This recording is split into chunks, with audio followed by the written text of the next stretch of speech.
Hello, everyone, and welcome to today's webinar presented by the Teacher Enrichment Program of the Center for Excellence in Education. My name is Shannon Tyler, and I'm the Teacher Enrichment Program Manager. I will be hosting today's webinar titled Soaring into Aerospace Engineering. We are joined today by two very exciting speakers from Lockheed Martin, and I'm really excited to hear their talk, so let's go ahead and get started. To begin, I'm going to share some brief background information about our organization, the Center for Excellence in Education, or CEE. CEE was founded in 1983 by Joanne DeGennaro and Admiral Rickover, father of the nuclear navy and civilian uses of nuclear power. Its mission is to nurture high school and university scholars to careers of excellence and leadership in STEM. We have cost-free programs for teachers and students, including the Research Science Institute, the USA Bio-Olympiad, the Teacher Enrichment Program, and STEM Lyceums. I will talk a little bit more about each of these programs on the next slides. So first, we have the Research Science Institute, or RSI, which is a highly competitive 6-week summer science and engineering program open to rising high school seniors, so juniors are eligible to apply. RSI is the first cost-free summer science and engineering program that combines on-campus coursework in scientific theory with off-campus work in science and technology research.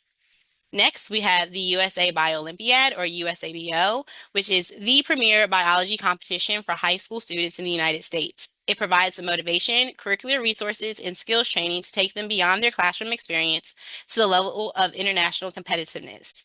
A little fun fact about the USABO is that since CEE began administering it in 2003, every member of the USA Bio-Olympiad team has medaled at the International Biology Olympiad.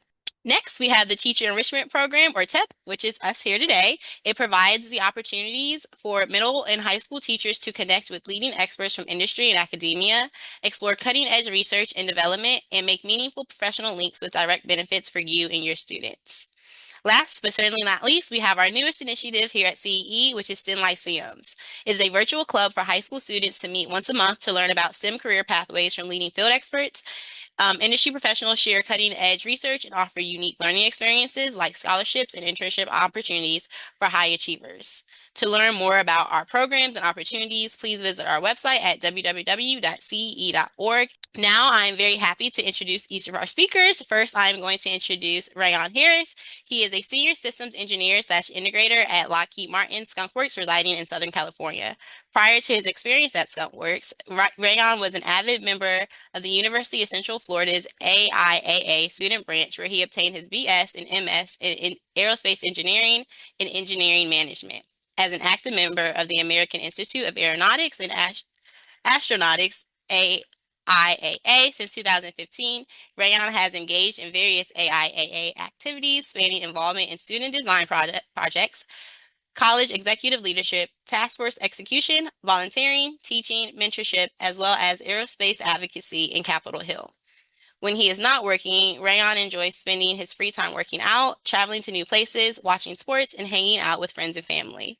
From humble upbringings of Lakeland and Miami, Florida, Rayon never forgets where he comes from and also always dedicates time and effort to give back to his community and inspire the future of aerospace. Next, we have Caterina Altman, who is the first year in the Engineering Leadership Development Program at Lockheed Martin. Her first 2 years of experience at Lockheed Martin Skunkworks have been in the propulsion group, focusing on inlets, including wind tunnel testing, inlet design, distortion analysis, and computational fluid dynamics. Caterina graduated from Penn State University in May 2023 with a BS in mechanical engineering and is currently pursuing her MS in engineering management at Southern Methodist University. In her free time, Caterina enjoys working out, helping her local gym host events, traveling both locally and internationally, baking, and volunteering at the dog shelter. So thank you both for being here with us. We are very excited to hear you guys present. Well, thank you again for having us here. This is definitely an awesome opportunity for the both of us, and we're excited to share with you all. We do have actually some of our own little intro slides, more so pictures, but basically the same information. If you want to see my dogs, they're there, but I'll kind of move fast through that since you covered. Ray, I don't know if you want to add anything. Okay. You got it covered. Yeah, all right. So just some highlights about Lockheed Martin itself. Obviously, we're here representing Lockheed Martin. As whether you might know or might not know, we've got 4 major areas that include aeronautics, which is where Ray and I actually work, and then missiles and fire control, rotary mission systems. There's a lot of helicopter work there, Sikorsky is the subdivision there, and then also space. Again, we're going to be focusing on aerospace since that's what we know, but there is a plethora of work out there under Lockheed Martin and just so many other technical areas, and we're just focusing on one of those today. And we also have a bunch of locations too. We're here in Fort Worth, where Ray and I are right now, but we've got tons of locations all across the globe. Palmdale, California, and Marietta, Georgia are also really big hubs for us at aeronautics, but again, there's other locations like MSC is also in Grand Prairie, Texas. So there's a lot of opportunity for any of your students that might be interested. There's opportunities all over the globe. And again, being at Lockheed Martin and being in aerospace or just in engineering as a whole, it brings so many different subdisciplines that you can kind of do whatever you want with it. But we're going to be focusing on aerospace today. And to kick off our topic, obviously we're going to be talking about how we're going to adapt aerospace and higher level engineering that we might do in the workforce to high school or lower level grade school students. So this is a graphic that I love. It shows all the different subdisciplines under aerospace, and it shows all the different arrows pointing out from that center figure. The center figure is what the airplane might look like in the real world, but then well, this is obviously all just fun graphics and drawing, nothing is true representative here. But all the different arrows point out to how would the airplane look if the different subdisciplines designed it purely by themselves. So like, for example, propulsion, where I've been living, you can see there's basically just an engine and an opening, and that's exactly how we would love it in propulsion if we could have our way, but we have to worry about all those other different subdisciplines, and that's how we sort of get to that center configuration design point. So Ray and I are going to walk through all these different areas and give you all some ideas on how you can bring engineering to the classroom, and hopefully we give you some ideas that you're able to run with and your students might love. Yes, so kind of kicking things off with mass properties here. So mass properties, as you can look at an image, mass properties folks, ideally they would want a plane that's absolutely as light as possible. It makes their job a lot easier. But if the plane isn't light, not only do they care about weight, but they really care about weight distribution. And so for a lot of your students in the classroom, many of them are going to remember when they're back in elementary school or in pre-K or, you know, even in daycare, when they were sitting on those, you know, just sitting on these little pendulums just going back and forth. They remember if it's not just how much you weigh, but it's also where are you sitting in respect to, you know, this kind of center line. So one of the cool things that we really wanted to showcase on this is that there are many cool activities you can actually associate to this. And so for one of these there, you can actually have them, you know, get literally maybe a stick or something and have some fulcrum in the middle there and really just do weight and balancing of weights and gives a good idea as to what mass properties is. In addition to that, as shown in the previous slide, there are a couple other college courses that can kind of correlate to what that looks like for mass properties engineer. All right, and now Aero is obviously one of those big groups. So what are you going to be doing if you want to be an aerospace engineer? I know that kind of sounds broad, but if you want to be on the aerodynamics team, you're going to be dealing with a lot of forces and moments. So flying is going to create a lot of forces all over the body. Takeoff is different. Say for the Lockheed Martin F-35 Stowell, the lift fan, that creates different forces when you're hovering. And there's nozzle effects from the jet exhaust that comes out the back that you're going to be dealing with. So there's a lot of force moment work here in this subdiscipline. So if you're interested in that, might be something like fundamentals of aerodynamics that you might look at taking in college, or intro to flight. And then in the classroom, ways that we can kind of demonstrate that are looking at the behavior of air on the surface or vehicle. So a couple ideas we had here was just having a surface, maybe a painted black surface, and then we actually do this in wind tunnels. I've participated in tests that have done things like this. We call it talc powder. I'm sure you could use cornstarch or something like that, and we just combine it with Windex, and then we spray it onto the surface, let the wind tunnel start to run, and then you can see, based on the way that the talc dries, since the Windex evaporates, the way that it dries shows you the behavior of the air, so then you can kind of see where those forces might be developing, or where you might have some really messy airflow that you're dealing with that might be impacting a different part of your aircraft.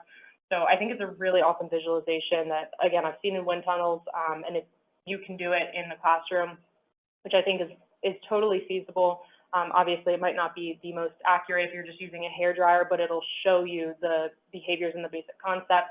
And then a similar concept, but maybe a little bit easier, is what we call tufts, is really just strings that you're taping onto the airfoil typically, although again, you can use it on any surface that you want, maybe have the students make different shapes or 3D print things.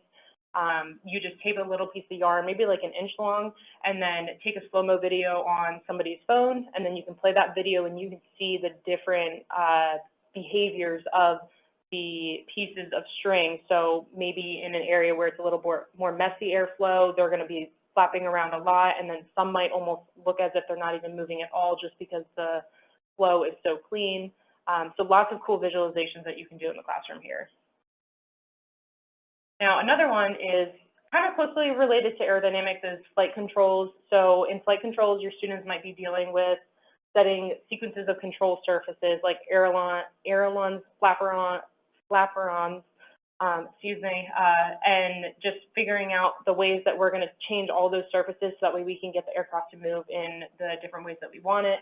And also, again, that does impact our stability and our forces on our vehicle. So for students that might be interested in that, maybe flight mechanics, stability and control, that could be something that we could look into taking in college. And then to demonstrate this concept in the classroom, you might want to look at something like our static stability. So there's positive, negative, and neutral stability. On the left-hand side, we have our negative stability where, for example, if we get cardstock, a little bit sturdier of a piece of paper, put a ping pong ball on it and move it in these different directions that we have shown on the screen. On the left, you'll have your negative stability. Have one student balance it, another student try to knock it off. What happens to the ball? Does it return? No, because it's negative stability. And then all the way on the right-hand side, that's the positive stability. Have a student try to knock it out of that little crater we have developed in the middle, and then you can see that the ping pong ball is naturally going to settle back in the middle. That's your positive stability. These are things that they might be working with if they want to become a flight controls engineer. So this is hopefully something that y'all can use in the classroom to demonstrate that. And then propulsion, again, this is my baby. This is what I love. So what you're going to be doing as a propulsion engineer, there's kind of two sides to this. If you're going to be on the engine company side, because obviously that's a huge part of it, as employees at Lockheed Martin, we're kind of more integrators with the propulsion team. We don't actually make the propulsion systems.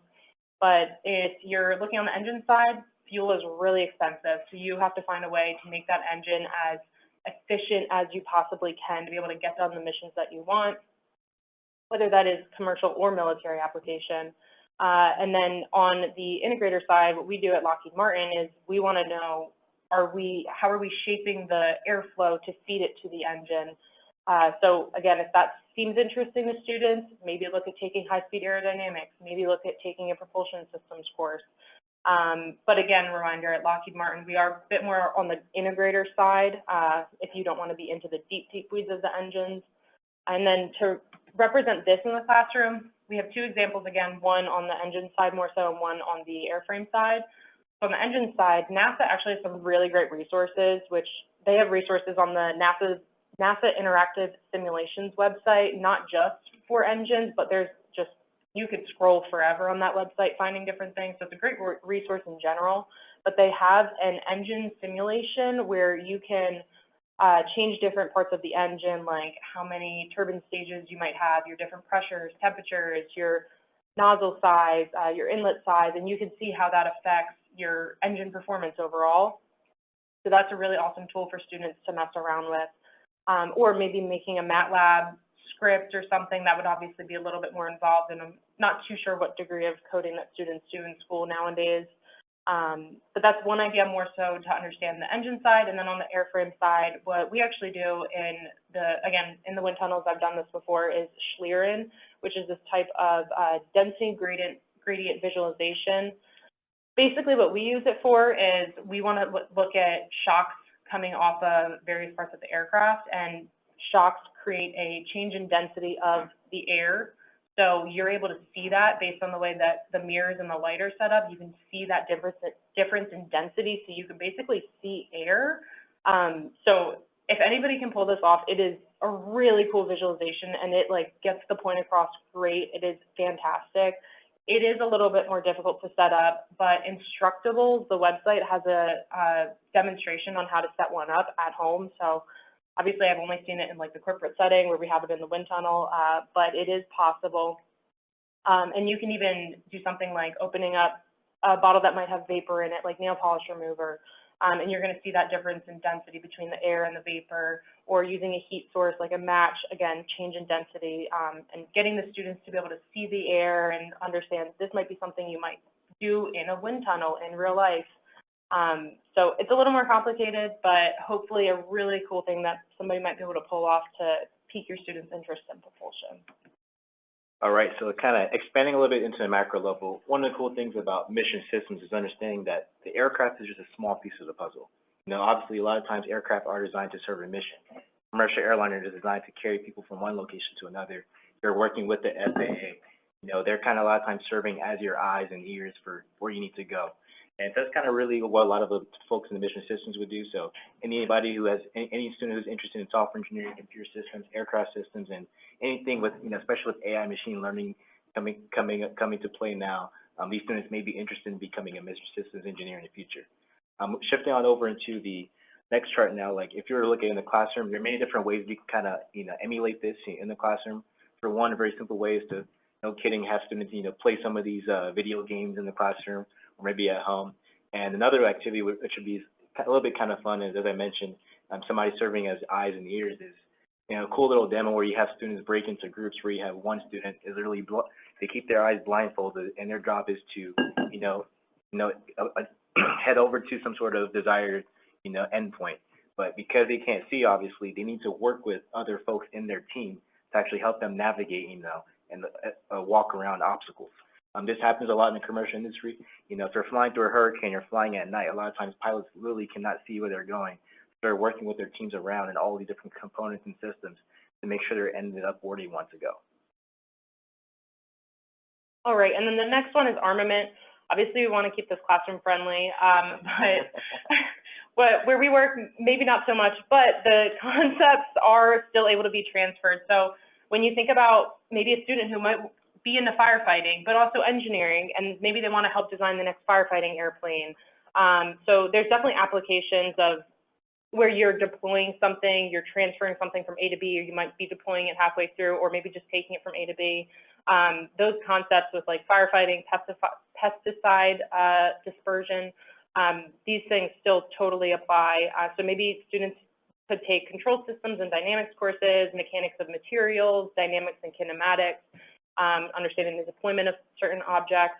So those could be courses that they could look into taking. And then to look at this inside the classroom, again, touching on the pesticide and firefighter concept, even just watching videos, the LA wildfires are a very recent occurrence. So I'm sure students have seen videos of these deployments of this. I'm not sure exactly what it is, but that like red material that gets deployed, or even helicopters who scoop up water from pools and lakes and they go deliver it. So you have to be able to understand, are you able to handle that load? What's your aircraft going to do when you disperse the load? How are you going to react? There's a bunch of happenings on the inside that it needs to help stabilize the aircraft. So there's a lot of engineering that goes on behind things like that. And then for something a little more tactile for students, we thought of maybe some sort of like competition almost using glider airplanes. I believe these are available on Amazon. I'm pretty sure they glide pretty well, but you could give them a start point and an end point, and then assign a certain number of points to various objects for like pencils, erasers, paper clips, and then tell the students that they have X amount of time to be able to collect as many points as possible. So then now they have to think through, am I going to go through a bunch of flights going back and forth where I'm wasting a lot of time returning to my original location to pick up more materials? Or am I going to load up my airplane with a bunch of materials and it might actually crash before it hits the finish line because it's too heavy? So now they're thinking through how they're balancing all these different things, or are they going to add a bunch of weight to the right side of the wing and not think about the left, and now you fall immediately as you start to fly? So this really hopefully will get across the concept of all the different things you have to think about with armament and the balance. And if say they lose a pencil halfway through their flight, is their plane balanced enough that it can finish the flight, or is it going to fall?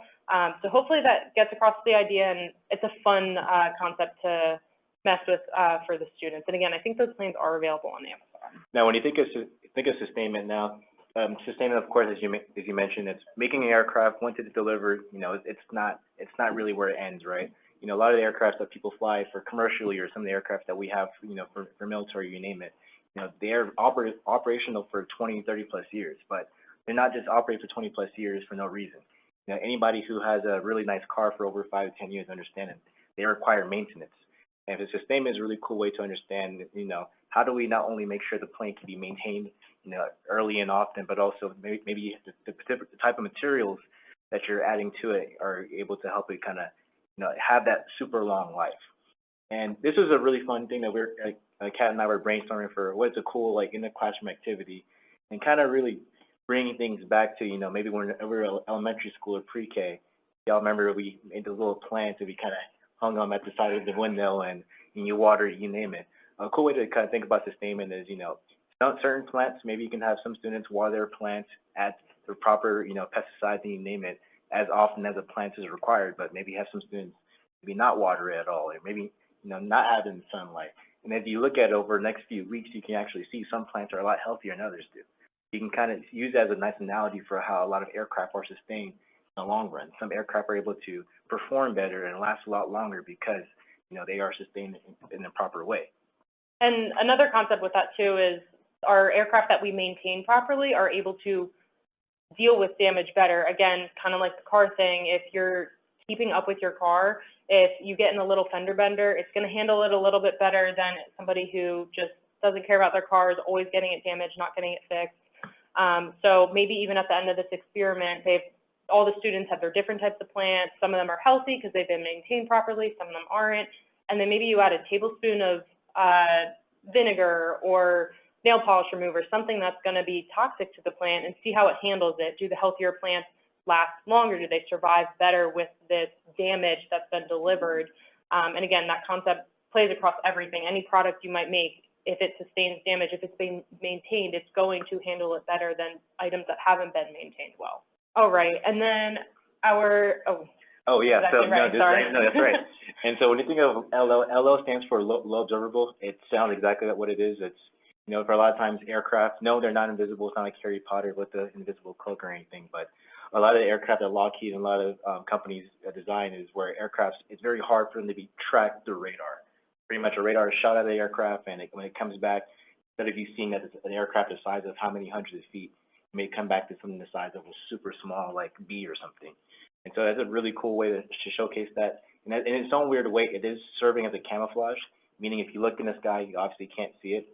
And another cool thing we're talking about for just really cool activities to kind of demonstrate that is, something little thing is like a cool little camouflage activity where, this classroom here is a little busy, but imagine if you have a classroom here and have students kind of get very different color, cups and place them throughout the classroom, and you'll play a little game for, which cup can you identify the quickest way possible, and you realize that the cups that do a better job of camouflaging with its surroundings, you can kind of argue that they demonstrate better low observability. So that's a small little activity that you can do with some of your students. It's a lot simpler, maybe quick and easy, just a little way to kind of get started. A lot of tools that we would use to kind of demonstrate in the classroom, they're kind of expensive and they're a little intense. So yeah, it's a little tougher. Oh yeah. And then next thing is production operations. One of the cool things that we learned as engineers, especially on the air vehicle side of maybe designing it, you doing the calculations, you name it. We like to argue that a really good designed aircraft that can be built is no better than a fancy painting. We understand that aircrafts are nothing until they're actually physically built, until they're operational. And so we really want to heavily focus on what makes an aircraft fly. How do we make sure that these aircrafts are designed for manufacturing? So students, they're definitely going to learn this. Their manufacturing engineering classes in undergrad, or their manufacturing lab, where they're doing a lot of cool manufacturing techniques. But something that students can easily do that they might have already been doing for years is, making little Lego assemblies. A cool way that you can kind of showcase, the importance of manufacturing and effective manufacturing is you can have students literally be split into 2 different groups, and maybe one group, the team is coordinated, they have a Everybody has roles and responsibilities. They're putting together a manufacturing plan of we're going to design the wings first, and we're going to do this first, and this next. Kind of like how IKEA has those nice little work instructions. And then the other team is like, hey, here's a bunch of Legos just in the middle, and let's just throw some things together and see what happens, right? As you can see, maybe you probably understand that one team might have a better job of, making the final system better than the other team. So it's just a really cool way to showcase the importance of production operations. And then the next one is structures. So this one also kind of goes hand in hand with like mass properties. So certain shapes are more structurally sound than others and can also bear more load, and also different materials that you might be using might be heavier and cause a lot more stress on the aircraft, or just make it less efficient to fly. Again, everything here kind of wrapped into each other in a way, but if your aircraft is super heavy, it's going to take a lot of fuel and energy to get it off the ground. So it's kind of a mess between, or mixed up between your shapes of your structures and then also what types of materials you're using. So students who might be interested in these types of things might want to look at taking your engineering, mechanics, and statics courses, your solid mechanics, mechanics and materials, and then aircraft structures, and any type of sort of material science course too. So to look at these concepts in the classroom, first, we split this into two. First, to look at just our different types of forces that we're going to be dealing within our structure. So you deal with tension, compression, and shear, and that's what we deal with in engineering and every day in our work lives. But to be able to demonstrate this a little more simple, you could just use a rubber band. Put one rubber band in the freezer or maybe in a bowl of ice water. One just is room temperature, and then one is in some warm water, and then try stretching them and have the students measure how far they can stretch them. And then that kind of shows the impact of temperature on the different strength and elasticity of our materials. Again, another thing we have to keep in mind, because we're dealing with engines that are super hot. So the temperatures are a big factor that we have to consider with development of aircraft and even sustainment maintenance. And then another idea is bending a piece of thin plastic, and this could be any sort of piece of recyclable plastic or anything, just to show the concept of when you keep bending something, at some point it loses elasticity, and that's when it turns white, that plastic turns white. And then have the students keep on bending it, and at some point it's going to break. This works really well with a hanger, but sometimes you have to be a little careful. But at some point it breaks, and that shows the concept of cyclic loading. Cyclic loading is a huge thing that we have to deal with. For example, our F-35s, if they're landing on an aircraft carrier or landing anywhere, they're dealing with this cyclic loading time after time again, landing, just putting loads on the landing gear.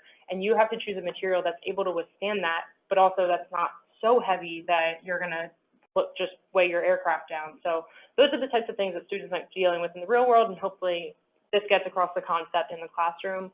And then our other little example that we have here is, I think a couple people have done this. I think this is a somewhat popular classroom activity, but using wood sticks and wood glue to build a bridge, and then seeing how much weight your bridge can hold. So students can, build the bridge however they like, but then obviously some shapes are going to stand out a little bit more and be a little bit stronger.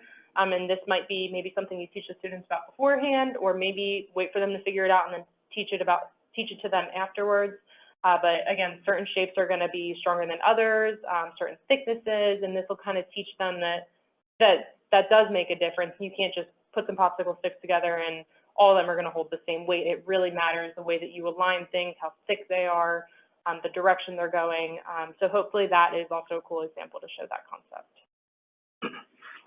All right, and then lastly is how do you bring it all together? As mentioned in some earlier charts, every single discipline has so many unique functionalities and different ways of kind of integrating that in. So how do you integrate it all together? And that's really where our configuration design teams and system engineering teams really work together. Their job is to figure out and understand that to integrate anything is to kind of do a little bit of everything. And so when students a lot of times as students go through all these different courses, as we mentioned in previous slides, they're eventually going to get there to the senior design capstone, project engineering, and system engineering course, where those courses are really going to highlight, the importance of integrating it all together, while meeting certain requirements for some particular mission.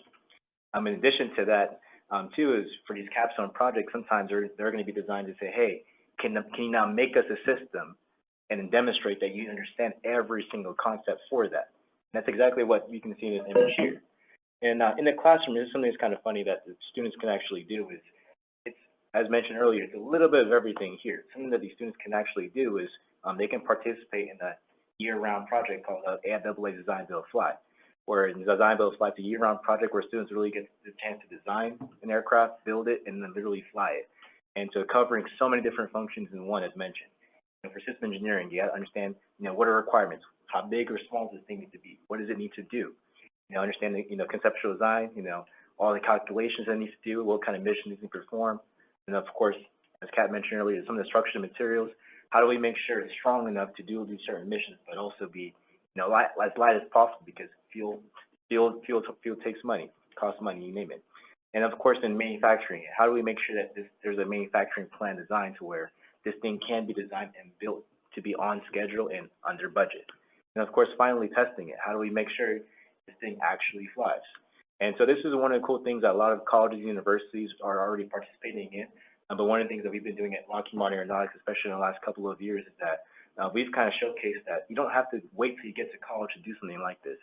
We actually have a set of high school interns that actually participate in doing the same thing, as long as they're by being taught by some of us Lockheed mentors there. So I really just wanted to kind of end it on this slide here to show that it is definitely not impossible for students to really kind of get that excitement and get that grasp of what aerospace has to offer to them prior to, you know, getting into the workforce.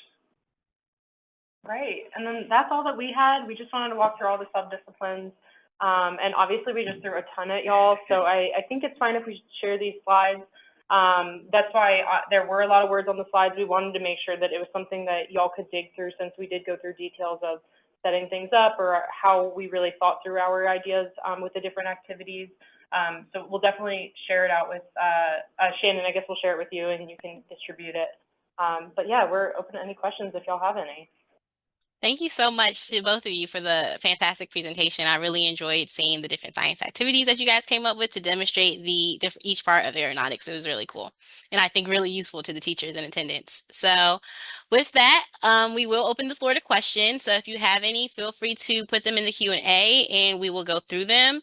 I haven't seen any come in yet, but we'll give people a minute to get them in. I will start with one that I have. Just kind of in general, what type of technical or soft skills do you think are most important for students who want to pursue careers in aerospace engineering? Oh man, I think honestly nowadays, I might have slid right in right before, but I think the understanding AI, machine learning, software programming, like some sort of C++ language is what I've had a lot of exposure to at work. I think all of that is very important.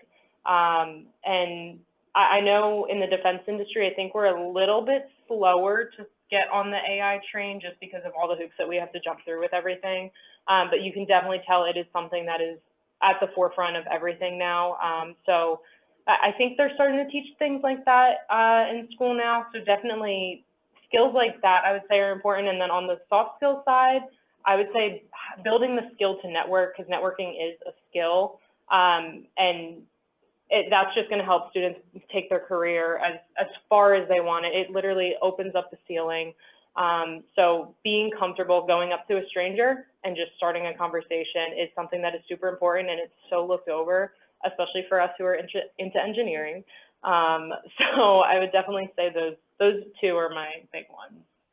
And I mean, I couldn't agree more. I can only maybe just add to it, just some other soft skills you can have is honestly being the best student. One of the things that you learn when you come into the industry is you are humbled very quick. You know, the more you learn, the more you realize you don't know anything. And so you kind of realize that, like, you're going to forever be a student in industry. And so one of those things that students kind of walk into, as long as they remain humble, understand that they are, I like to call it, a student to the game. This particular game might be in aerospace, might be for aircraft. As long as you understand that, you know, we have 2 ears and 1 mouth. If we listen twice as much as we speak, there's so much you can learn. And the more you learn, the more you can develop and eventually teach the next generation.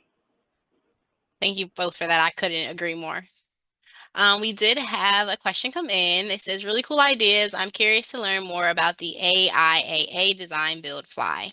So AFLA Design Build Fly, this one's particularly interesting. It is of course, it's like a year-round project. If you go on to AFLA.org and look up Design Build Fly, there's a lot of really good information about it. This was for the institutes. This was designed for the institute to kind of give students a chance to really showcase some of their talents, not just to kind of have something really competitive for a lot of universities to see what universities are maybe more technically competent than others, but it's also a great way to kind of showcase to a lot of companies that saying, hey, these students are ready to come work for your companies in aerospace fields. So Design Build Fly competition, like I said, it starts typically around the September, October timeframe. Usually send a bunch of rules, like 20-page document of the background of rules, requirements, you name it, and they'll literally say the fly-off is usually in April. Usually it's either in Tucson, Arizona, or it takes place in Wichita, Kansas. Every year it kind of bounces between the two. And at these events, there's over 110, 100 plus universities from all around the globe. I think this year, for example, I can't remember every single one, but I think in second place, a university from Sydney, Australia came in second place. And I think there's a university in Santa Clara, Northern California, came in third place. And so just to understand that they're literally universities participating from all around the globe for the same competition. For more details, of course, I can talk about this for hours, but to be respectful of folks' time, I just want to give a quick little highlight for it. The website provides a lot of great information, but just imagine it being a bunch of RC aircrafts with a bunch of just passionate students throwing things together. That actually reminded me, I want to throw this one in there too. I started volunteering through Lockheed at the Solar Car Challenge. That's, I think it's Texas local. Yeah, so it's in Texas, but students literally build a car powered off solar energy. They can't have any other energy source, and it is awesome to see what the students do. Like, I don't even know that I could do those things, but they obviously have mentors and everything, and I think it's a fantastic activity to get involved again with just like the concept of engineering, building something, putting it together. How are you going to maintain it if it falls apart on the track? How are you going to end up bringing it back to your production site and fixing it? So the Solar Car Challenge is definitely another cool opportunity for students to get involved with. Perfect. Thank you. Both of them sound like great opportunities. We talked a little bit about the skills for students. Do you all have any thoughts or advice that you can offer for the teachers who want to encourage their students to get into the field or STEM in general? I feel like having activities is what has always helped me the most. And I know for like high schoolers, they can obviously understand a lot more technical concepts, and some of the ideas that we had maybe seem a little silly, but I think even like when I was younger, just having little demonstrations just to like break up the monotony of, you know, sitting in front of a presentation or going through a textbook, it does really help pique the interest and like get that tactile sense engaged. And I think a lot of us who are engineers end up falling in love with that tactile thing. So I know like in my physics course, that's what got me. We ended up doing physics labs, started doing things with our hands, and then I was like, I think there's something here. I think I like this. So I think getting hands-on experience hopefully helps the future engineers figure out that that is what they want to do. Yeah, and it's a very good question. It's kind of part of what made this PowerPoint deck, of course, we'll share afterwards, is understanding that you don't have to be a subject matter expert in aerospace in an aerospace industry to be to be resourceful to your students. A lot of the activities that we're able to find online, anybody, even a teacher teaching at 5th grade level, the instructions for a lot of these are really described in the way where anybody can just take and kind of follow through with it. So really, yes, it might take some sort of effort to gather materials and work all the exciting students with it, but yeah, I think it's definitely possible. Yeah, thank you. I agree. I think we hear that a lot of the students are really looking for hands-on and just like real life application, something that they can relate to. And so I think it takes them a long way, especially in STEM fields where the topics are just a little harder and more difficult to grasp. So thank you both. We got another question come in. It's a twofold question, so I'm going to read it. And if you guys need me to go through it again, I can. It says, what are your thoughts about doing a more general major like electrical or mechanical engineering versus specializing in aerospace or engineering in undergrad for pursuing a career in aerospace? Also, is there an advantage for getting a master's or PhD for a career in aerospace? So I'm actually a mechanical engineer. And I think that is a fantastic idea. I know at work I encounter a bunch of EEs, MECs. Definitely it's a lot more heavy in the aerospace, but I think it's also dependent on the area that you're in. Propulsion is super aerospace technical, so 99% of my coworkers are aerospace majors. But again, as a Mechie, I made it, and it's totally possible. And I do think being a Mechie or having a more broad degree does help you almost buy more time to figure out what you want to do and then be able to maneuver into those other disciplines. So I think it's a great idea. It was fully my panic button because I didn't know what I wanted to do, and it has worked out fantastic. So I think it's a great idea, and hopefully students don't feel nervous and like they have to, you know, find what they fall in love with. Like, I didn't know that maybe aerospace would have been a better degree for me, and I still made it out fine. I don't know if you have any thoughts. Yeah, so one of the cool things is that a lot of companies, when they're really hiring students, it doesn't really matter what engineering degree or sometimes STEM degree you pursue. You really a lot of times use the interview and maybe sometimes a job application to understand what is the story behind it. Why did you choose this particular major? If you chose this major, oh, they make a lot of money. You may not have as strong as a case for getting this, but if you study mechanical because you love all things engineering and you want to use the time to really learn as much as you can, it really does, it kind of tell that story of saying, hey, this person has a lot of energy. We can throw her anywhere and she's going to be a great asset to our company.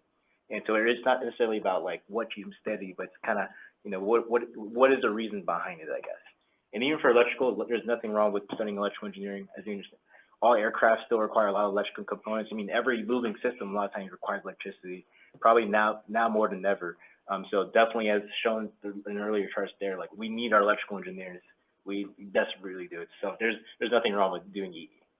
Yeah, and I would say for the master's aspect of that question, I'm pursuing my master's, Reyes' master's, but it's definitely not required. I would say most people we work with probably don't have any sort of advanced degree, minus the few who, like, I work with a couple PhDs, and they just love their little subdiscipline so much.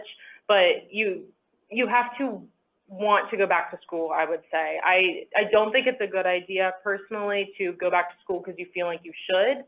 I wanted to go back to school because I'm passionate about leadership and management, so I want to go get my master's. But I also would encourage students that if they're looking for a master's, try to start at a company after you finish your bachelor's and have the company pay for it. That's what I'm doing. Thank you, Lockheed. Definitely you get started out faster, and it might take a little bit longer to complete, but like we have a handshake agreement with SMU, so I don't have to take any money out of pocket. They pay in full up front, and they're super understanding with like schedules and everything. So I would definitely encourage students to think about that, because I know some people do stay in school because they're not fully sure what they want to do, and then they come out with their master's and a little more debt. But I think if you can get your foot in the door somewhere and kind of start exploring your career, then figure out what you want to take your master's in. Again, if the student wants to pursue the degree, it is not required whatsoever, and it's not going to hinder you in any way. You could be totally successful with just a bachelor's degree. Thank you. Go ahead. Go Sorry. ahead. I was just saying I love that advice because I think sometimes students really think about just going full force and having to get this advanced degree. And sometimes it's great. Sometimes it really does pay off and it does, you know, add. But sometimes if you don't need it, it just doesn't really do that much for you when you, or I shouldn't say it doesn't do that much for you, but you can get to the same place that it just go in a different route. So I really appreciate that little tidbit.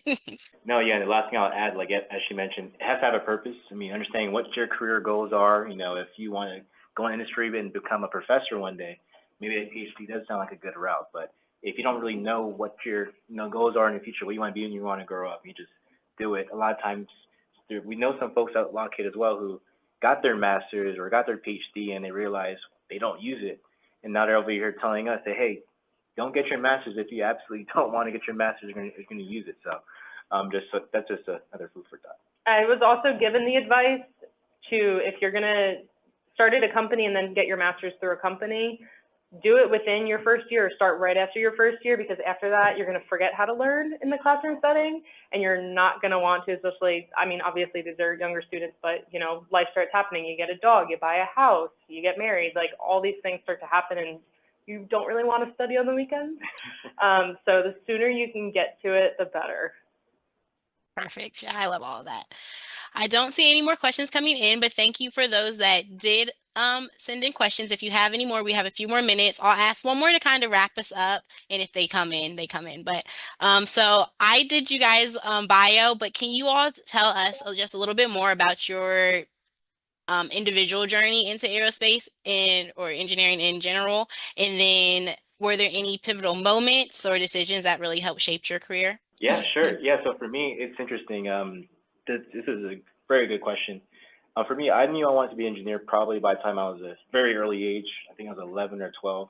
I was very fortunate. My dad actually works for American Airlines, so for me, flying for American Airlines, we had the opportunity to travel a lot. But it's not necessarily about the aircraft and traveling, but it's knowing that aircrafts are part of what was able to allow me to stay connected with my distant family.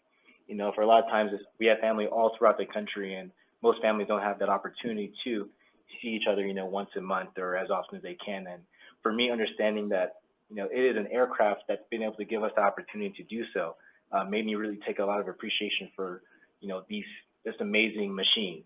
And so that kind of created my curiosity of aircraft and why is it shaped like this? How something so heavy can literally lift off the ground? Is it magic?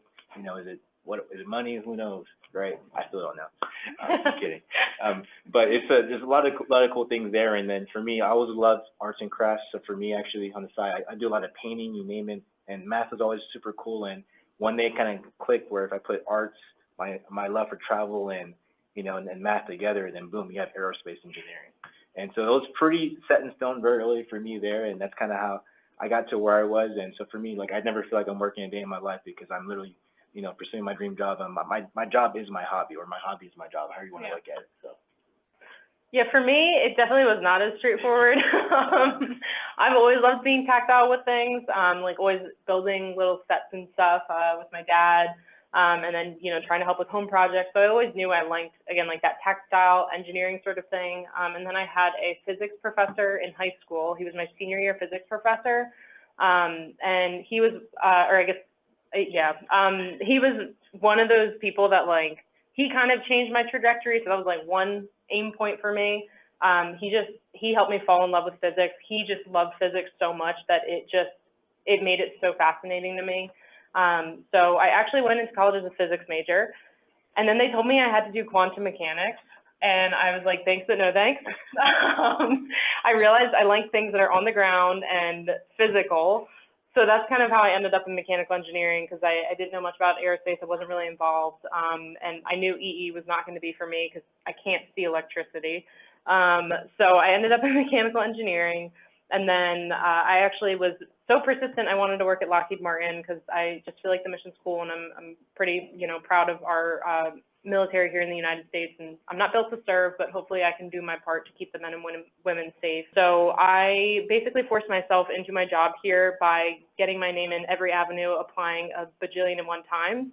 Finally, they let me in. And I got honestly lucky stumbling upon propulsion. It was an open job, and I said I want a job at Lockheed. Landed in propulsion, and I honestly fell in love with it. And again, part of that like hands-on tactile experience, it just kept getting fed because I've been able to go to wind tunnel tests, mess with models, do 3D modeling, and it has just kept feeding that. And anytime I might get a little bit bored, there's a whole new opportunity on the horizon. That just Lockheed has so much that you just really can't get bored here. We have coworkers who have 40-year careers here. So it's a good place to be an engineer. I'll plug that. And I'll kind of add one last thing with that, just for overall for, you know, these students who might be scared to join engineering. I mean, one thing I want to highlight is that you don't have to be the smartest person in the room to become an engineer. One thing she mentioned is being passionate and being persistent. With those two traits, you can literally do whatever you want.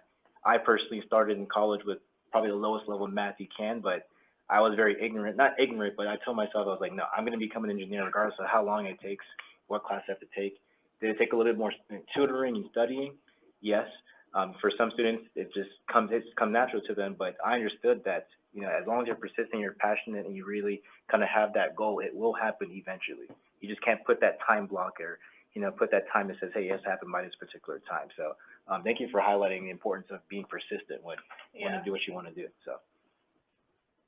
thank you both for sharing a little bit of your journeys. I think it's really motivating and inspiring for students.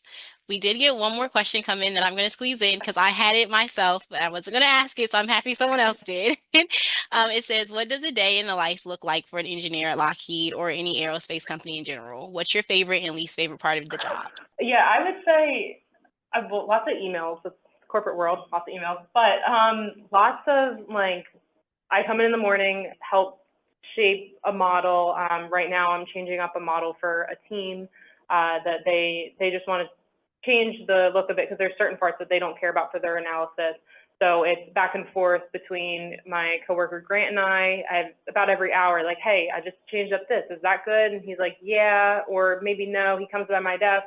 He explains some LO concepts to me because I don't know about LO, but I know about modeling in CAD software. So him and I are kind of working together and meeting in the middle. So doing some of that and then taking care of some analyses after that. And then looking at performance of engines is what I've also done today.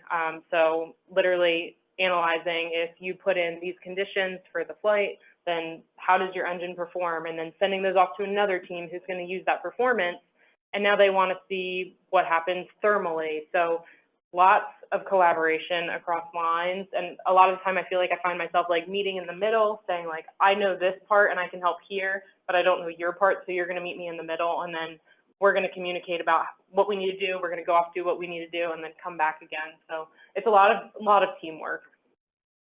Great. Yeah, and this is a very loaded question. I know. Everybody's going to have a different answer.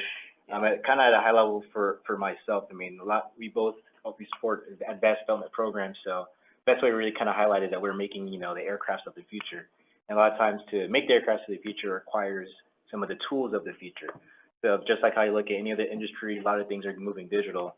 A lot of things I kind of work with is collaborating all different teams to make sure we're utilizing the tools to, help for the future. And then kind of working on some of my program work and making sure we're developing the aircraft. And then, maybe on a random day, we have a lot of our locations have innovation centers.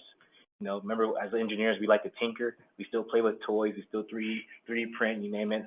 I might go into innovation lab. I might see Kat and her team here 3D printing some stuff for their wind tunnel, and then I need a 3D print, like a little gift for some of my parents. And then I kind of usually end off my afternoon. A lot of times is once we're done being engineers, that's the opportunity for us to kind of give back. And usually in the afternoon, that's where we kind of have our local high schoolers from the local areas. They're going to come on in after school, and we spend about an hour kind of giving them a nice little lecture or lesson on, how to be an engineer, and then kind of helping them out with that. So every single day does look a little different, but it's never a dull moment. It's one cool thing about being an engineer. Like every single day, there is something that's different. And I will just throw this in real quick too for, again, students who are interested in engineering, or honestly just any student, building the social skills so you can cross those lines and have those communications. Like I have witnessed before talking to two different people who know the other person, but have a question for the other person and don't communicate. Like it sounds very simple, but as engineers, typically we like to stay in our bubble. So the earlier you can teach that skill of just communicating and being comfortable working with other people, and again, networking, talking to strangers, like it sounds so silly, but it truthfully is one of the most valuable skills. So the earlier you can get that instilled in the students, the better. Thank you so much. We're going to go ahead and wrap up our Q&A, but thank you both again for taking the time to do this presentation today. Thank you to David too for helping set everything up.